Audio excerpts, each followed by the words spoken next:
All right, everyone. Well, welcome.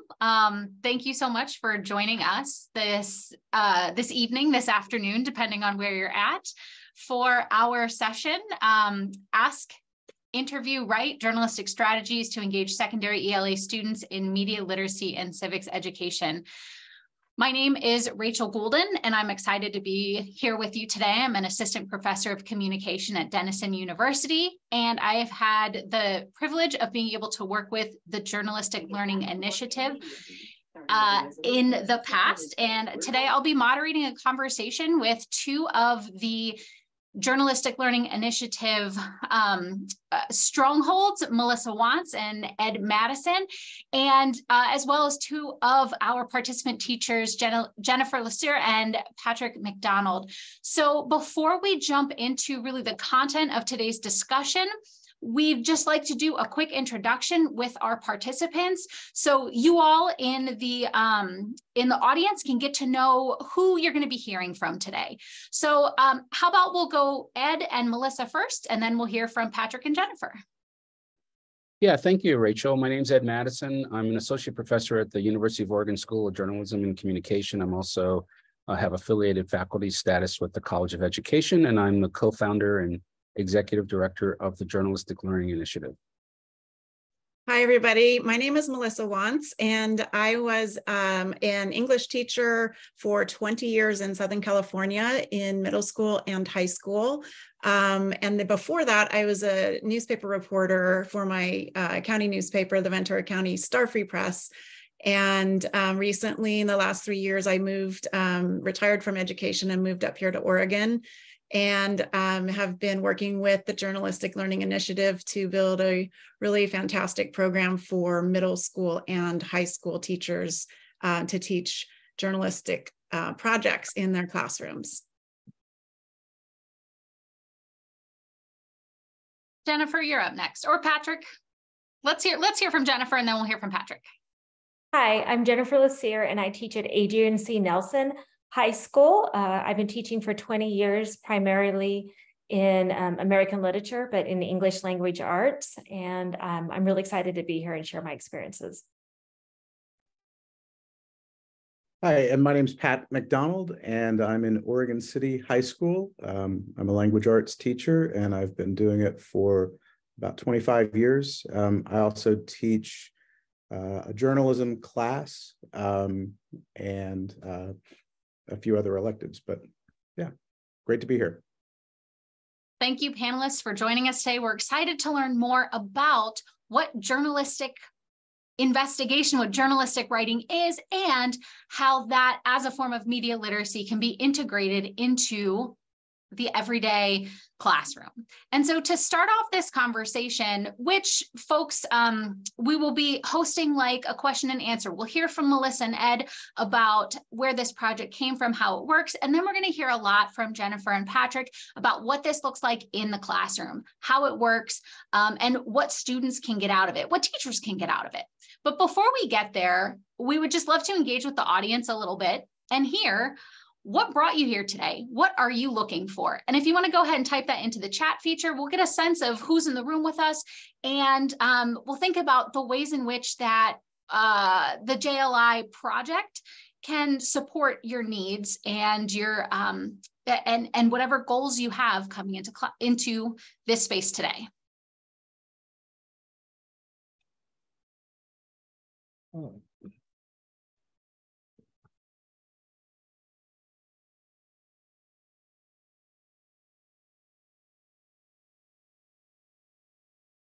So one of the things we often hear from teachers is that they are looking for ways to get their students excited, ways to get their students interested, ways to get students invested in the type of work that they're doing. How do I create a project that's authentic, that's meaningful? How do I get students to think critically about the types of information that they're experiencing and engaging with every day? And so ideally, as we go through this conversation, we'll be able to draw out some of those places and spaces in this project and the type of work that journalistic learning can support and help students in doing.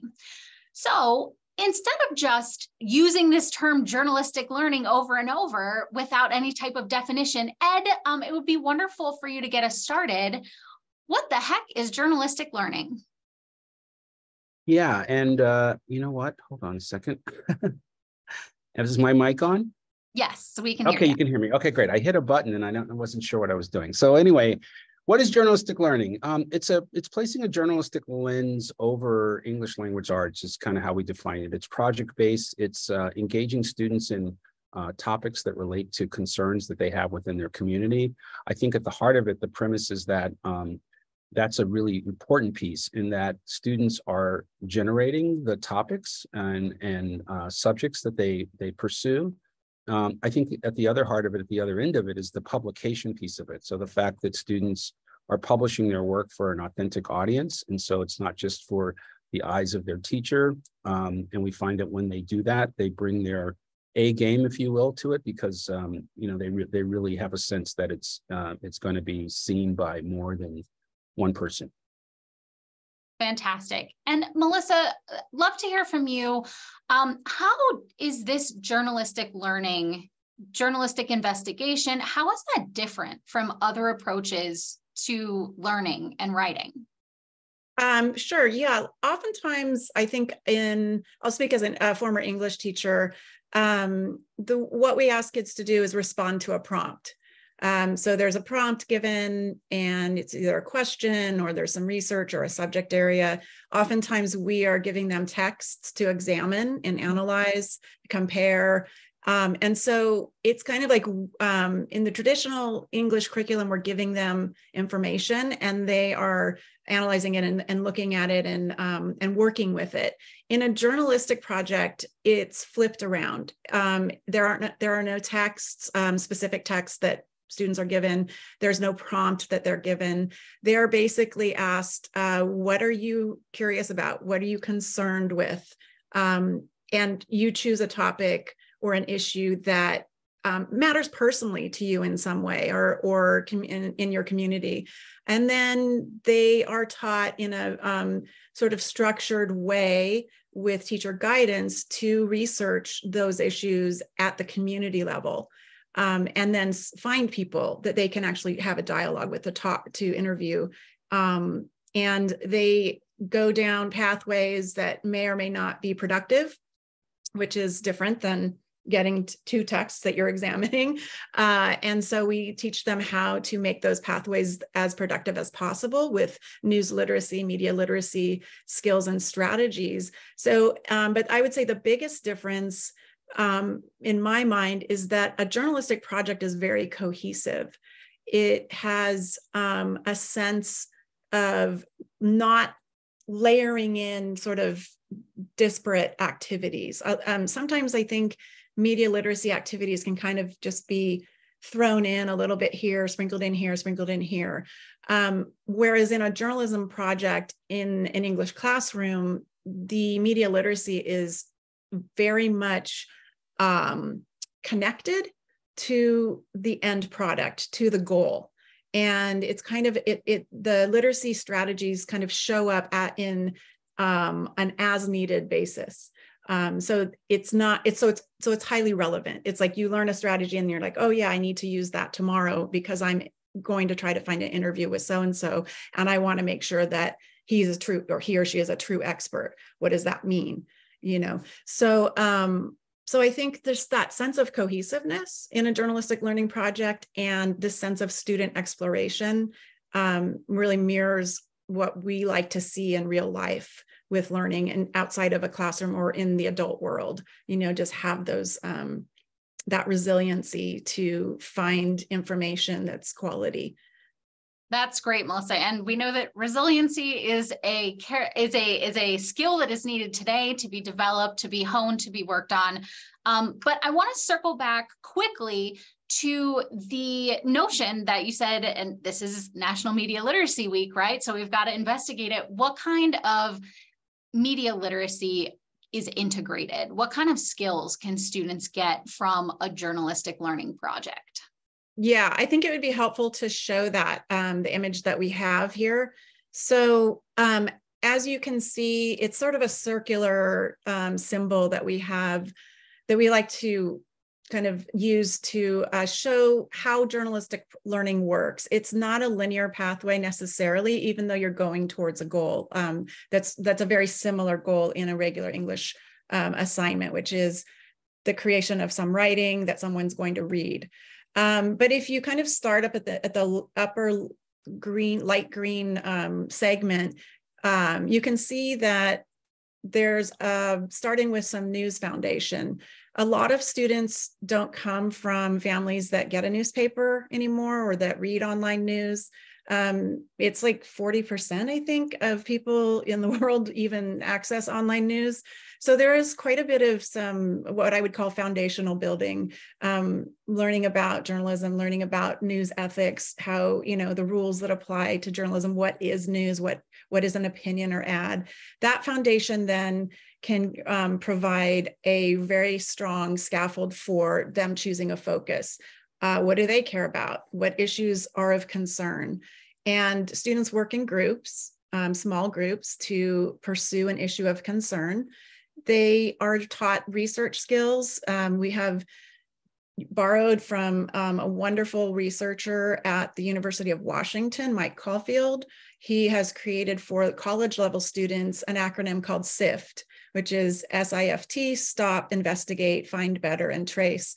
He allowed us and anybody to use this, and we've adapted it for middle and high school students in very specific lessons that teach them to investigate sources, find better coverage, trace claims back to their original source, and also learn about bias and objectivity.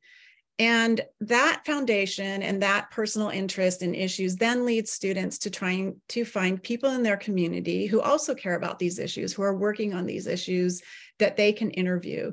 We teach them to look for sources in the academic sector, such as at universities. We teach them to look for sources in the regulatory sphere, who's making the rules, who's keeping people from doing certain things. So law enforcement, city council, school board governance. And then we also look in a sector that we call the service sector. So who's providing services, including businesses. They choose a source from one of those sectors and they interview that source. They invite that person into their classroom, either in person or over video chat.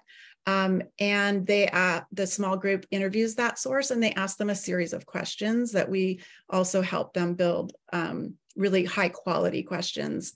And that interview then leads to them working together to create an article. Those articles are published for the public to read, for the sources to read on a student website. So that's basically the gist of journalistic learning. And you can see how integrated it is and how it builds phases. Students can also go jumping back, and when I say, oh, they go down rabbit holes, they go down non-productive ways of research. Well, we all do that. And so sometimes they have to jump back to an earlier phase, which we'll probably talk about later in the panel. Absolutely. Thanks, Melissa, for that great overview of the different types of skills in media and civic engagement that journalistic learning can provide. So, Ed, I'm going to jump to you now, and I'm curious if you can tell us a little bit more about what's unique about journalistic learning and how does a journalistic learning approach help students learn and develop and practice these media literacy skills that we know are essential for participation in society today? Yeah, I think first and foremost, students are collaborating with peers in a group. So it's strengthening collaboration skills, it's strengthening critical thinking skills because they're looking at topics from different vantage points, research skills, presentation skills, writing skills. I mean, I know Melissa's checked and, it really lines up with almost 90% of the, the English language arts standards, if not more. And so, if you're a middle schooler, you've been told your entire life, don't talk to strangers, but what we find is that talking to strangers is really an opportunity to learn something. And if you're a middle schooler or even a high schooler, you're probably, the only adults that you even talk to are your parents. So it really opens up kids' perspective on the world, especially if they're in rural communities where they're not privy to some of the things we might take for granted in larger cities, and where field trips are challenging to do. It just opens their whole perspective and their ability to communicate. Fantastic. Thanks, Ed. Melissa, this is kind of our last question for those who are from the Journalistic Learning Initiative. Just tell us a little bit about what results teachers can expect from a journalistic approach. Unmute myself. So I think, Ed touched on some of it, but I think group work is something that teachers can expect, that kids will get together in groups, and depending on how those groups are formed, hopefully carefully considered, they can really kind of be autonomous in a lot of ways. There's a structure to the project itself, but within that structure, there's a lot of decision-making that's made. So this teacher, Rochelle Thamel from Asselton High School in Clarkston, Washington, she said, she told us, I think the most surprising takeaway was the fact that the Effective Communicators Project demonstrated the reality behind Generation Z's desires to work in groups and have autonomy. They were so much better about working together and problem solving when I just got out of the way. The conversations and ideas they came up with far exceeded my expectations. So I think that's the fun part as a teacher, watching kids have these conversations that are super authentic and that are sort of these problem solving, like, what are we going to do when this person didn't email us back, and now what? I just love watching those conversations happen. And I just would go around to each group and sort of eavesdrop, and then pop in and maybe help them a little bit and go to the next group. The classroom is always buzzing. It's noisy, but it's that productive noise. So I really love that kind of project-based learning when I was teaching. And so that's one thing that they can expect. The next is, so the professional style interview. It's really amazing to watch kids step up to the plate and interview an adult, like as a peer, almost like, this is our class when we're interviewing you as a guest, and you really use those soft communication skills that are so critical later in life. So for example, and this teacher is one of our teachers who piloted this program for us a couple of years ago and has actually spread it throughout Roseburg High School's 10th grade class. I think all of the teachers in 10th grade are now teaching the project this year. But Kim said, I have to admit, I was a little worried that they wouldn't be able to pull off a professional style interview. I know how they are with regular interactions, but I noticed them being really gracious with their guests. I could tell they had been paying attention as they learned the process leading up to this interview. I felt so proud. I felt myself in the back of the room, kind of like going, yes. So just like seeing kids sit up straight, use good eye contact, welcomes, thank someone for coming, address, ask for follow-up questions. It's amazing to watch students do that. And especially knowing how anxious and nervous they get when they're talking in person to adults. That's fantastic. I think in the interest of time, it would be really fruitful for us, and that's a great pivot for us to hear from the teachers who've implemented this. So I will just take a quick pause here and ask the audience, what are some of the challenges that you faced integrating media literacy into your course curriculum? And if folks want to go ahead and share that in the chat, that would be great. We'll give that a moment or two.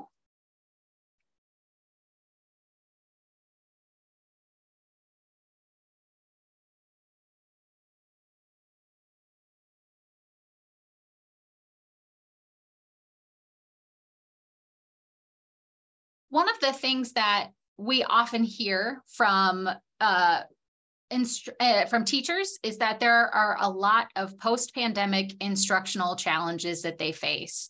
And some of these include weaker communication skills, feeling or seeming less engaged in the real world, in the non-screen-based world, the interest in social media as the avenue for exploration instead of getting out into, again, that real world space, if you will.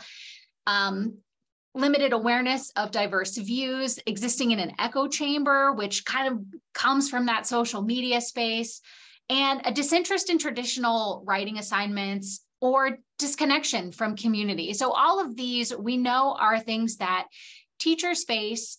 And so we'd love to think in some ways about, and we'll come back to this sort of at the end, thinking about, okay, well, if we know that these are issues that a lot of folks are facing, what can a journalistic learning approach do to support media literacy and civic education in the classroom alongside these post-pandemic instructional challenges that we know teachers across the country are facing? So at this point, I think it'll be best for us to shift to hearing from our STAR instructors, Jennifer and Patrick. And I'd like to open up with the first question. Jennifer, for you first, what made you want to try a journalistic approach in your English classroom? I started because it was right after COVID. I spent a whole year looking at icons because our district did not make students turn their cameras on. We were coming to a new high school and I didn't know the students. And somehow I'd gotten the email from Ed that said effective communicators. And I thought, that's what I want for my students. I'm going to have 5 classes of juniors. How can I get them to be effective communicators by the end of the year? So that's what drew me to the program.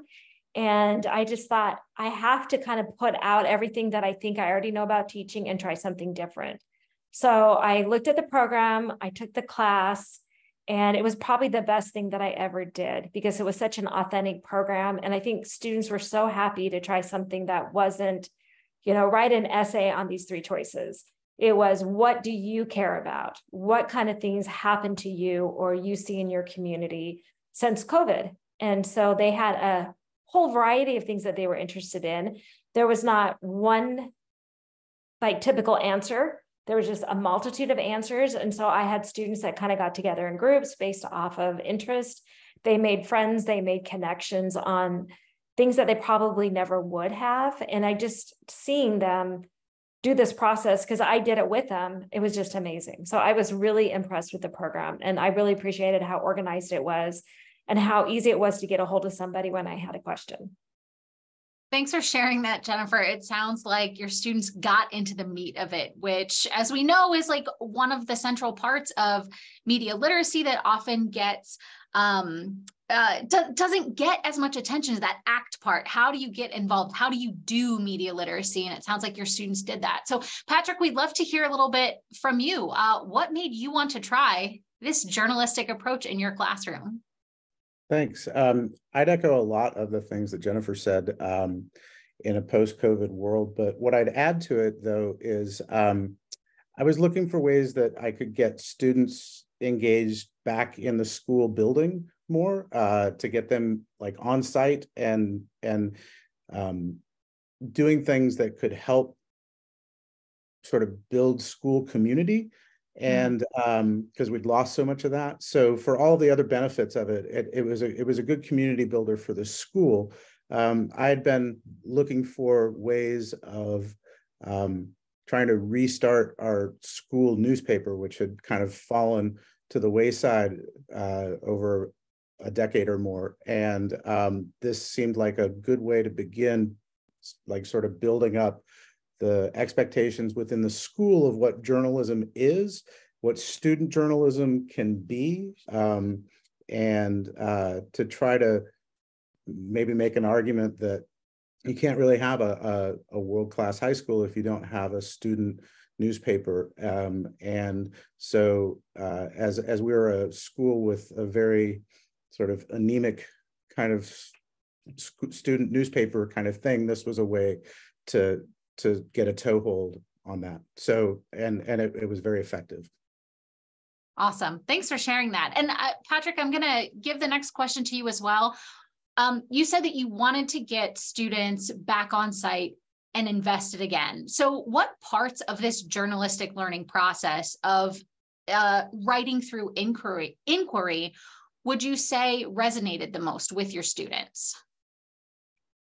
So I think that the fact that they start looking for experts within their community, there's the interview process, which is extremely powerful, but they start looking for expertise that are people within their community, and the importance of expertise in that, like Melissa had mentioned, whether people were in an academic sector or a regulatory sector or a service sector, all of these different types of people within the community or within the building or even their peers have expertise or at least anecdotal evidence that could help build their story. So there's a focus on a local aspect of all of this that is really good. And it's not just that the issues are local, but the experts that can help you understand the issues are local. And so the answer isn't like just Google it.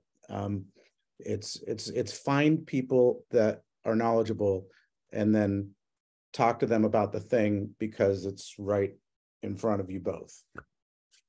That's great. Thanks. Jennifer, same question for you. What resonated the most with your students in this inquiry-based journalistic learning project? It's pretty multifaceted, but I think that the things that they liked, along with that personal choice and ability to kind of form their own groups, was the ability to change and morph as they went along. I had a couple students that were like, oh, people who are obese are because of X, Y, and Z. And then after they interviewed a couple experts, they said, wait a second, there's so many more factors and we can't make the assumptions. And they're like, what we thought we were going to write about is now going to be totally different. And it's like, yes, but it was great because they learned so much, not only about nutrition, but they also learned like their mind to open up to accept different opinions. And that happened with almost every group. There was something that they learned unexpectedly that then they had to learn how to incorporate. So it was just, always stretching them. It wasn't as easy as I have these questions. Now here's the evidence and I'm going to plug it in, because that's not how interviews work. And so I thought that was great. I loved seeing the kids come together and work with each other while they were interviewing. I thought that was pretty amazing for them to tag team with each other and to build off of each other. And if one of them got scared, another one would step in. And so they just learned so much in learning to communicate, to interview. And then the unexpected learning of what they did learn was pretty amazing. Awesome. So speaking of learning, I'm going to ask you, Patrick, how do you see students develop media literacy skills? What kind of skills, particularly in relation to media and media literacy, did you see them develop? And maybe what skills did they find really challenging? Weirdly enough, I think one of the first things that you learn is that they had very little concept of what the media actually is. Like they didn't really know, they couldn't define it, even though they're soaking in it. And it's all they want to do is consume it.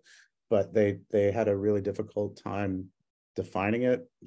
I think there's a lesson that we do in there where it's like, okay, so what is the media? And they start off and they're like newspapers, books, and then you start adding everything up from print and broadcast and digital media, and then you get this massive thing on the board, and I'm like, right, there it is. It's like it's the metaverse right there for you, and then all of a sudden they're like, well, shoot, that's like a lot of my favorite things, and I'm like, oh, okay, well, and then you start asking questions, and they're all like, they come in with all this weird distrust of the media, and they have like these strange kind of biases, but they don't know why. And, so anyways, there's a lot of that kind of stuff of just like really foundational, like, okay, what are we actually talking about? And why do you think the way that you do about it?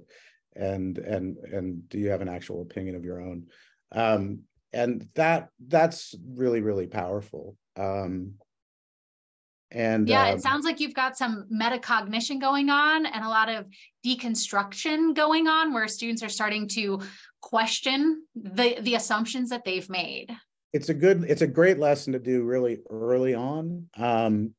There's also another early lesson. I think a lot of the early lessons that we do in the unit in the program are great for media literacy. One of the first things we do is about ethics. And I think that actually it's like eye-opening for them to think like, wait a minute, like if they know what ethics are, but then they realize that, oh, these are professionals that are working within these sort of boundaries that are trying to adhere to a code of, a professional code. And I think that when they get into the process of actually creating media, which is where they get eventually, then it's really easy to hold them to ethical standards because we've learned about that stuff, and then we can talk to them. Like there's things that come up about, like staging photographs, like, or I can't remember. That was a good conversation that we had about like not faking a photograph, but staging it. And I'm like, you can't do that. Like, that's just it's got to be authentic. And I've got more I could say about that, but I don't want to take too much time. If Jennifer, if you want to chime in. Yeah, let's hear what Jennifer has to say about this. How did you see your students developing media literacy skills, and maybe what were they really successful with, and what were some of the challenges that they found along the way that you saw them grappling with? I think the lessons that help them identify when something seems like news, but it's actually an ad or somebody gets paid for something, they were really surprised, because I think a lot of times they look at those and they feel like it's 100% truth, or that this news source is going to be reputable. So there were some situations where it sounded like a news source was going to be more reputable than something else, but really how you had a chance to really look at it. They loved the fact that they could actually go to Wikipedia and their favorite source to find, okay, is the author listed on there? What are they known for? As a starting spot, not in saying, no, you can never look at Wikipedia. So they like that. And we also had fun with it. We spent a week, and this was just something I had them do, where we tried to mess up their algorithms by searching for things that they totally normally wouldn't search for, and to see how long they started to get targeted ads back. And so I think all of those things together help them learn just to be more savvy when it comes to their information. And then also at the same time, learn what to trust, and then how, when they see something, to know if they can trust it or not. And so I felt like I learned a lot too along the way, just because there's some things in the lessons that I didn't even know how to do. So I thought that was great. And the kids, they had fun. Oh, well, fun, you can't get mad at that, right? If you learn and have fun along the way, that's the dream. Yep. So Jennifer, were there any challenges or any skills that were particularly difficult for your students to face and make sense of? Logistically, I did it for 5 classes, and it was really difficult to manage when we were in the interview section, who was interviewing whom at what time. And some of the people couldn't interview during the class time. So I was trying to get kids out of class to meet in the library or someplace else. It was still a little bit post-COVID, so some people wanted to do it over the screen rather than come in person. We also had people that were in other states that we interviewed. So logistically, you just had to be organized. And so, but I had help, like my librarian stepped in and helped me. So that was great. And she gave us a place to do interviews. It was also, I was like really nervous for my really low end students, like my English language learners, my students on IEP. I had a lot of students on modified diploma. I was worried that they weren't going to fit in, but they just picked a group with an interest that they had. And it was so amazing how students found, here, write a paragraph about this. We interviewed, can you incorporate a quote? Can you give us this part of it? And so this is the only project that I've ever done in my 20 years of teaching that I got something in from every single one of my students. And I think they were just super interested in it. And so it was challenging, but at the same time, what paid off was so rewarding. And it was so nice to be able to go back to their, the parents and administration and say, every single student wrote something. As a former public school teacher, like I have chills from that because there were days where I never saw projects from students. So that's wonderful to hear. Thanks for sharing that. So now this question, Patrick and Jennifer, I'm going to pose to you as well. What kind of surprises or unexpected, unexpected issues did your students experience while learning and developing their media literacy? What in media literacy was unknown to them that they walked away with a real wow factor? And either one of you can take that first. Maybe Patrick, you could get that one. I could start. Yeah, sure. There, with the focus on local news and local sources, we happen to be in a place where there is, we've got a good public broadcasting system. We've got an Oregonian, we've got community newspapers, we've got alternative weeklies in the Portland metro area. So it's a pretty rich sort of ecosystem, and I was grateful for that. But getting them to start thinking about what their local news sources were and broadcast as well on television, and then digital sources, for them to start thinking about and identifying the local sources. That was a really helpful thing when they needed to start doing the research project, because you don't want to, if you're going to research homelessness, which they always want to do because it's an issue in our community, and you start Googling things without looking for more local sources or reporting, you're going to get things about homelessness so far flung. But if you start looking at what local reporting has already been done on that, and I think they were really surprised that there was so much local reporting that was already out there and available, and they could build on that. That was like part of their research that they were doing, because there's reporters that are doing really good work. And I thought that another thing that was surprising to them was how many serious people would take them seriously if they just put on the hat of being a journalist.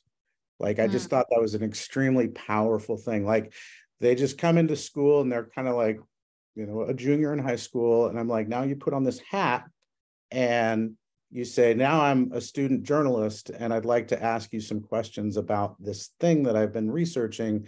And there were very serious people whose job it was to think about this specific thing. And it was so encouraging to see how many people would just, clear their schedules to talk to young people about this. And the whole interview process is amazing, but initially just scoring the interview, like being able to have serious people take these kids seriously. And I don't think they thought people would take them seriously. And so I thought that was extremely surprising for them, and powerful. Yeah, that's any time where students can feel their agency and grow in their media literacy. That's a wonderful moment. Jennifer, what kind of surprises did your students experience along the way? I would echo a lot what Patrick just said, is how many people actually came through with the interviews. They got newscasters, they got state representatives, they got judges. They were able to really look at, okay, here we have like the issue of homelessness. First of all, I learned that we should call it houselessness. The students wanted to make sure that we're using the proper language. And then, they would talk to somebody like a police officer who would say, well, our jurisdiction only goes to here, and then it's state. So if the streets only cling to here, or the people only get help here, we can't do this because of our jurisdiction. And then somebody else would say, well, this is what we're doing. And I think when they saw how it all kind of worked together, they could see, first of all, sometimes politics and helping people is a hot mess, and it's not a simple solution, which I think is great for them to see that. What I loved at it is that, they would interview one person, but then they would hear somebody from another angle was being interviewed in another class. I'm like, well, we want to come and be a part of that because we want to hear how this end of it works. So instead of it just being very single, it was multifaceted in what they learned. And it was just amazing to me. But I think I was just surprised at how many people were willing to come and talk to them. And I think they were amazed that they got some pretty prominent people to take an hour out of their day to come talk to students. That's fantastic. So you've talked about how your students grew. And now my question for you, we have about 2 questions left. And my question for you is, how did you grow? How did you develop or change as a person and as a teacher by working through this journalistic learning project with your students? Okay, I grew by letting go. I think just like one of the quotes that Melissa read earlier is to be able to trust the students. There was so much loss of learning over COVID, and I was so scared. I thought it was going to just be terrible. But when I let go, just like other teachers said, the kids worked it out. They talked, they stayed on task. It was important to them to get their voice heard.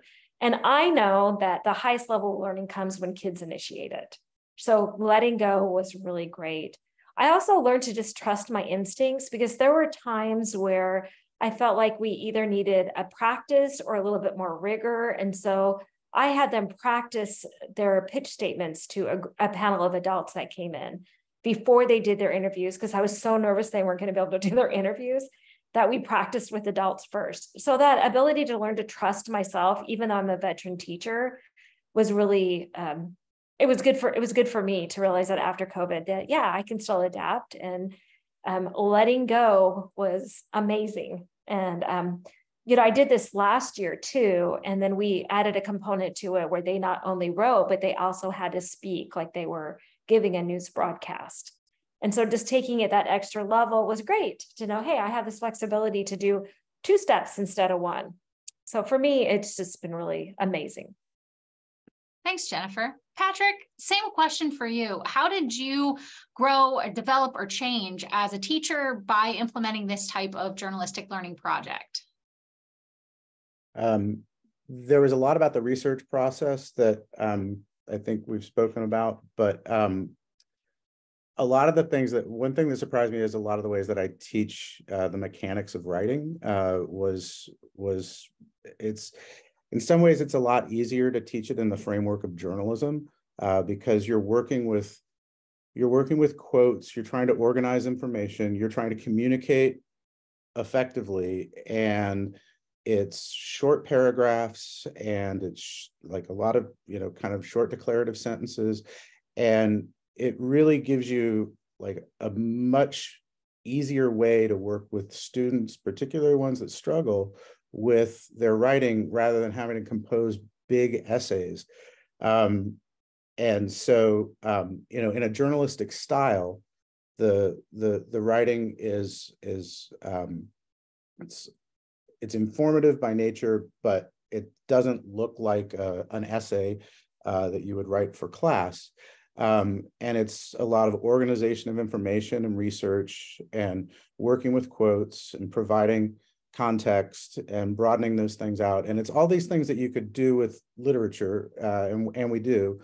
But it allows me to, I felt like the writing process and working with the mechanics of writing is almost easier in a journalistic setting, because for one, they have more knowledge of the content. Like I'm currently teaching the Crucible right now, and the things that they're writing about it are just, it's difficult to teach writing so much. Whereas when we get to writing about issues that they care about, that they've researched and that they know, they're already kind of subject matter experts in their own way about this, unlike 1700 witch trials. So it just makes the writing teaching mechanics of it a lot more productive, I think. And so, yeah, that was definitely surprising. That's fantastic. And I think, Patrick, that you highlight one of the really crucial components of the journalistic learning project, which is students aren't writing this for their teacher. They're writing it for each other. They're writing it for a public audience. We want students to think, what am I writing for other people to look at? And so there's that piece of investment as well.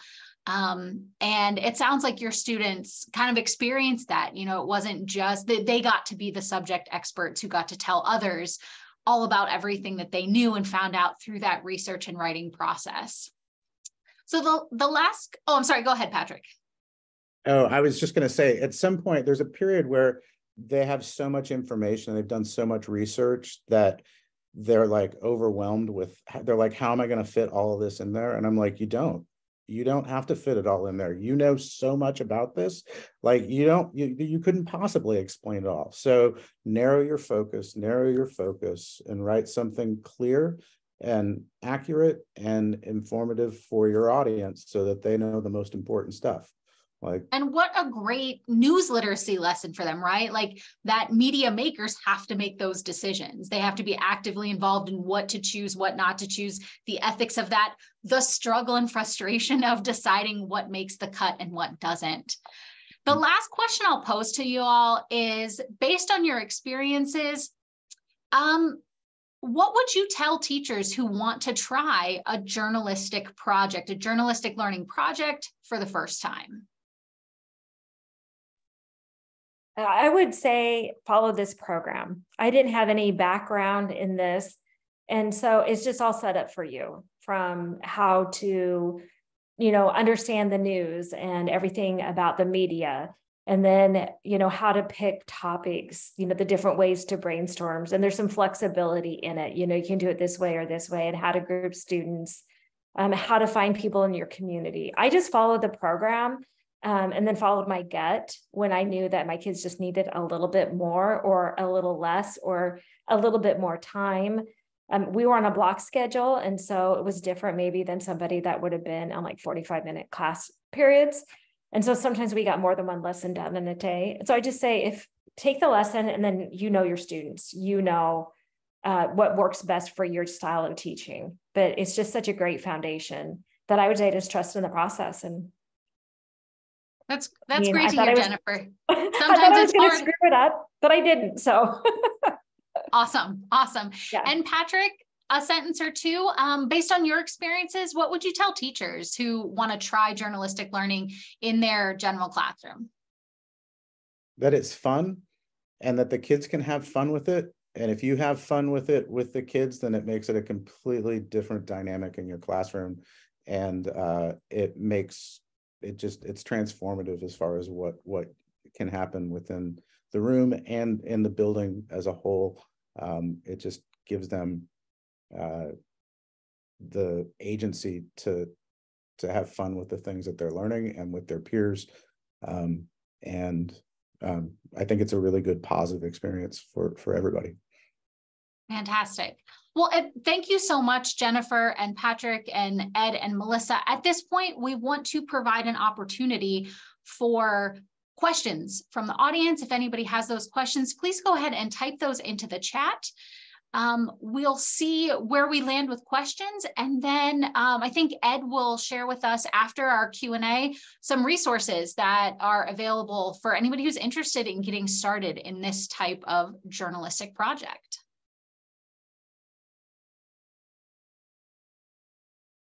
So we'll just take a moment there. And I guess maybe as those questions are coming in, Ed, maybe you can just get us started now. Tell us a little bit about what resources are available and how folks can. Sure. Well, there are a couple of resources. First of all, we have a new book through Norton Professional. It's called Language Arts in Action. And, Melissa and Rachel, our wonderful MC today, are co-authors on the book, and so that's an initial place to start. You can find it wherever books are sold. And then we also have a newly available subscription model for the Effective Communicators program. So we researched this thoroughly, and really worked out like what was the appropriate price point and everything else. And so for $300 for a 2-year subscription, you can access all the materials, be part of a community, and go through the training. There's about 8 hours of online modules that prepare a teacher with no prior journalism experience to be able to, deliver this work.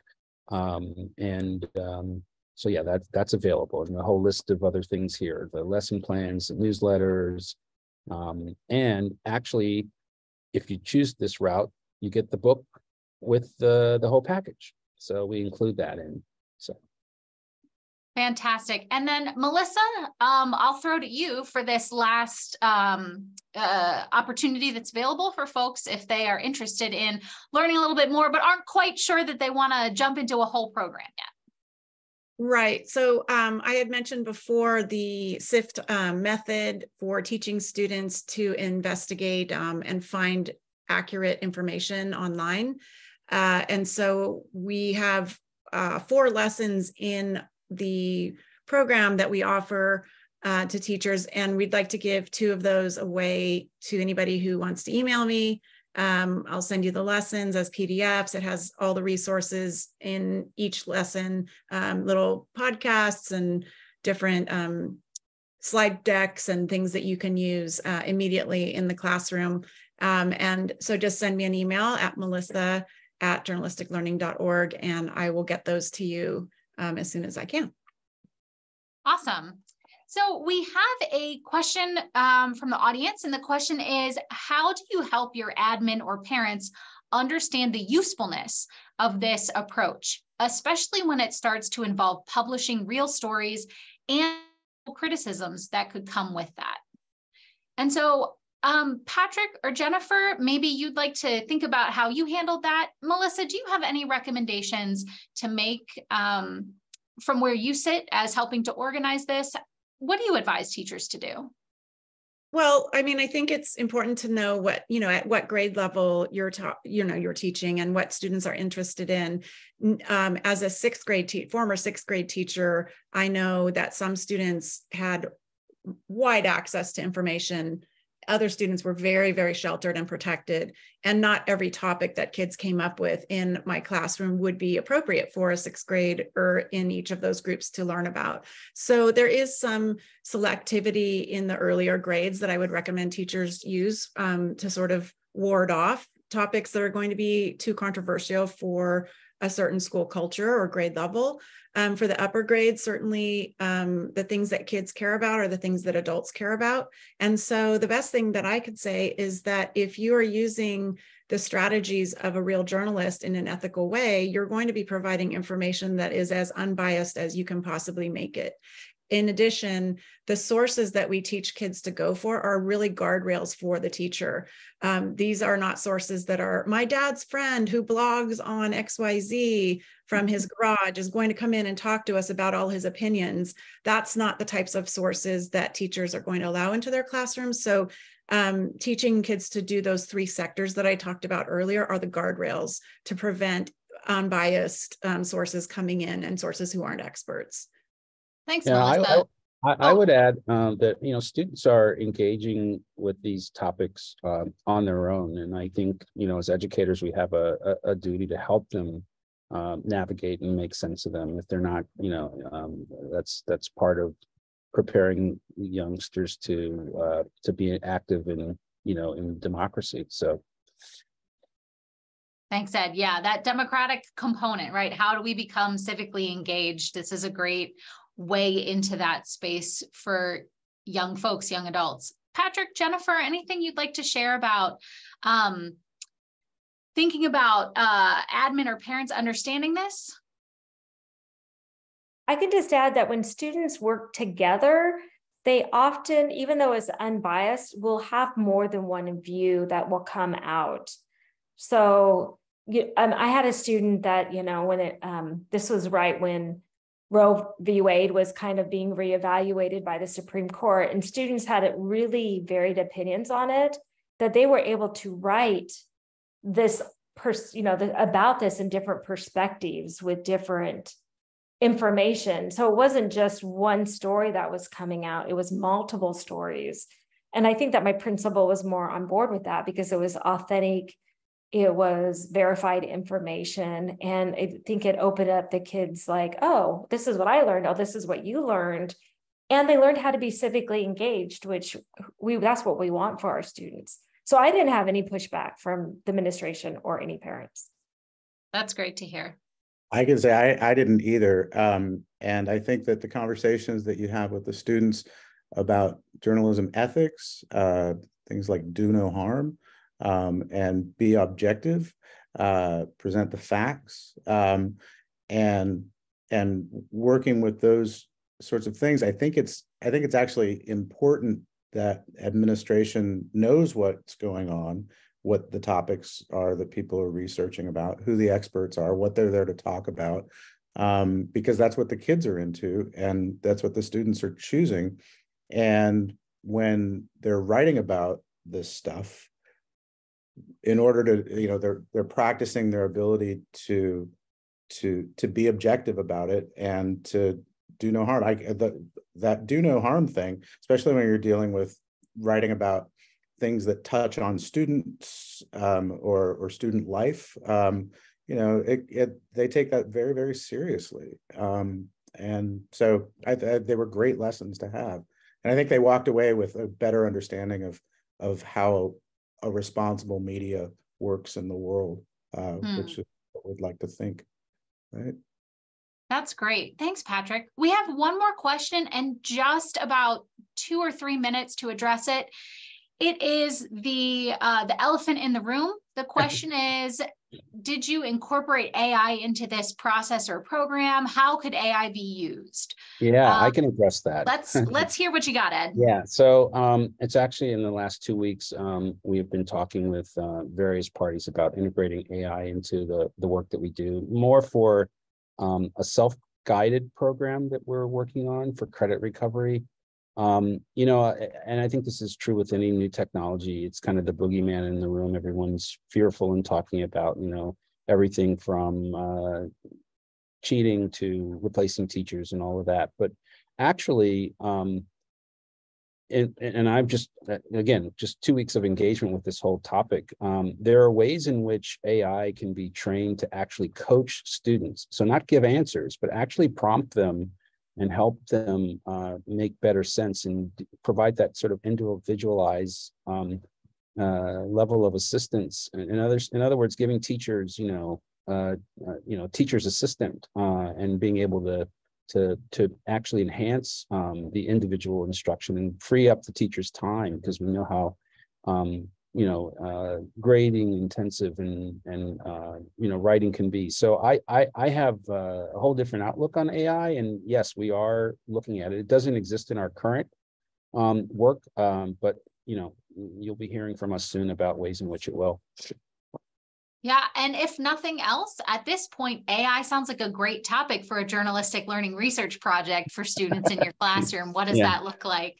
Yeah. Well, folks, thank you so much for your time. Jennifer and Patrick, many thanks for sharing your expertise, your experiences, your insights, your wisdom with us today. Melissa and Ed, thank you so much for sharing a little bit more about what journalistic learning can mean for media literacy and how this can be integrated into any classroom and can support student learning, writing, agency, publishing, the whole shebang. Thank you also to our those folks who attended today and the folks who are watching at home, who will be watching later. We're really grateful for your interest, and we look forward to a phenomenal media literacy week with everything else that Namely brings forward this week. Thanks, everyone. Have a great evening. Thank you, Rachel, for excellent MC. Yeah, thank you, Rachel. Thanks, Patrick. Thank you.